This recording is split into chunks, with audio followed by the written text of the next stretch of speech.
Kumusta mga idol, share ko lang sa inyo kung paano natin sugpuin or puksain ang daga sa ating bahay na sobrang perwisyo. Gumawa ako ng eksperimento dahil naiinis na talaga ako dahil pabalik-balik na lang ang pesteng daga na ito sa amin. Kung kaya't gumawa ako ng mga pagkain na pangontra sa kanila. Una, kung meron kang ganito sa bahay na baking powder, Calumet. Pwede mo itong subukan at gawin mo ito, kumuha ka ng isang kutsara ng baking powder. Alam mo ba na ang baking powder ay pwede sa daga na kapag nakakain ito ay maaaring lumobo ang kanyang tiyan na maging sanhi ng pagbara ng powder dahil umaalsa ito. Kasunod nito ay haluan mo rin ng isang kutsara ng harina at ihalo ito sa baking powder.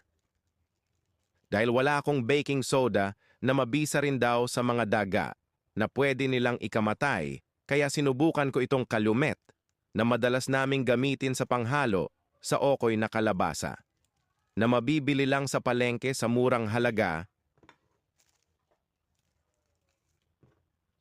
Haluin maigi para hindi mahalata ng daga dahil pareho itong puti. Sana hindi ito mapansin ng daga dahil minsan sila ay mautak din at matalino. 7 PM ng gabi ko ito ginawa na kung saan kapag wala ng tao sa kusina at kapag patay na ang ilaw, lalabas na ang daga kapag tahimik na ang paligid. Meron din akong na-prepare na tiram ulam na taba ng baboy na. May sauce na konti at ihalo din sa baking powder at harina. Haluin lang maiigi.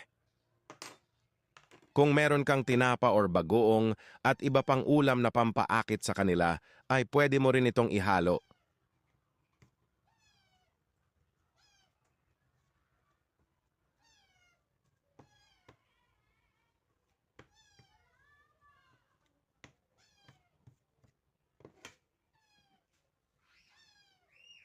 At ayan, nilagyan ko din ng sauce ng adobong baboy para mabilis maamoy, tang daga para agad silang lumapit at haluin din ng maigi.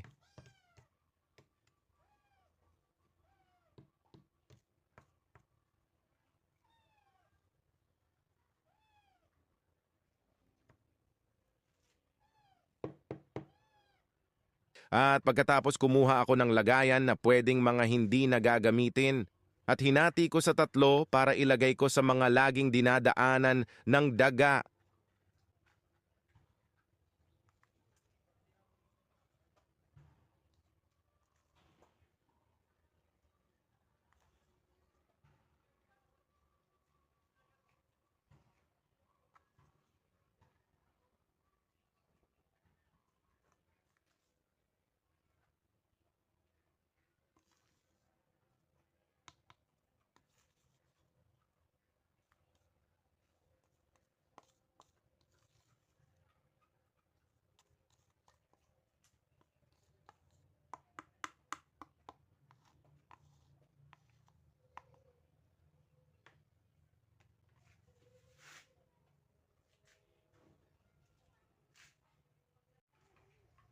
At pagkatapos nilagay ko na sa tabi ng gas stove dahil dyan ko sa madalas makita.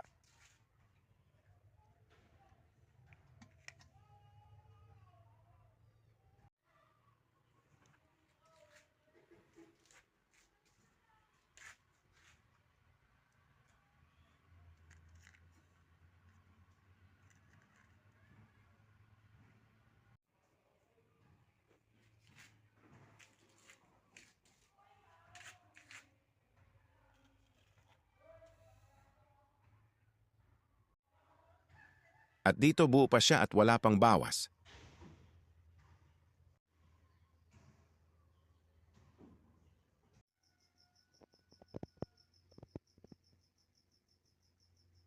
Pagkatapos ng 10 oras, alas 5 ng madaling araw dahil gusto kong i-check na kung kinain nga ba ng daga ang inihanda kong merienda para sa kanya.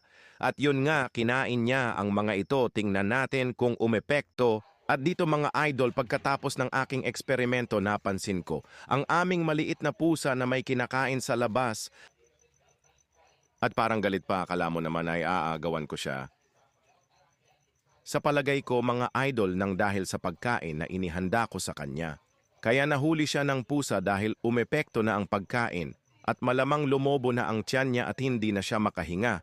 At dahil dyan ay hindi na siya makatakbo. Sana nakatulong sa inyo mga idol at kung bago ka pa lang sa aking channel, baka naman idol, huwag kalimutang mag-subscribe at like sa video na ito. Maraming salamat.